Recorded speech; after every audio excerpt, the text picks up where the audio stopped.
Right now, the agriculture that we depend on in this country is very heavily fossil fuel based. Soil is a kind of matrix for holding plants upright so you can pour oil over them to make them grow. The average bite of food you eat has traveled 2,000 miles to reach your lips. It's marinated in crude oil by the time it gets there. The incredibly intense energy use of agriculture is an astonishing problem. It generates lots and lots and lots of our greenhouse gases, and it depends on the supply of petroleum that's quickly running short. So we need something different. And the outlines of that something different are pretty clear, I think. We need to replace some of that fossil fuel with human labor and energy on farms. At the moment, 1% of Americans farm. There's half as many farmers as prisoners in this country.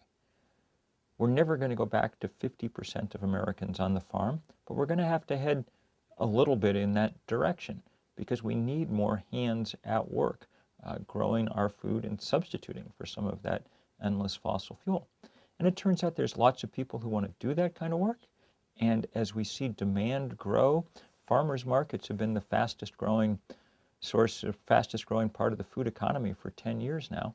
As we see that growth taking place, we get more and more and more farmers coming forward to meet it, which is very, very nice to see. It'll help immensely if we put a price on carbon at the congressional level, at the global level. The day that that happens, the logic of the farmer's market will be immediately apparent, not just to people who want good food, but to people who will quickly understand what an insane subsidy we've been giving in the form of cheap fossil fuel to big industrial agriculture.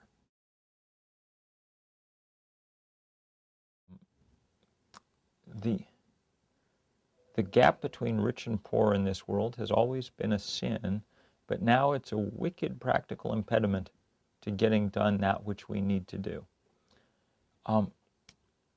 If you live in China, where there's still 600 million people living in pretty bitter rural poverty, the world looks a lot different to you than if you live in an American suburb. The easiest way to pull those Chinese or rural Indians or Africans or South Americans out of that poverty would be to burn the cheap coal that's widely available in most of those places. That's how we did it in this country over the last 200 years. That's what fueled our prosperity. It's a cruel thing to say to people in those parts of the world, look, you can't do this because the atmosphere is already filled by us. Okay? So in moral terms and in practical terms, we have very strong incentive to not only cut our own emissions, to give other people some room, but also to transfer some wealth in the form of technology mostly, north to south, to allow those societies to skip over as much of the fossil fuel stage as they can and go straight into the kind of world of renewable power. That's only just and it's only smart.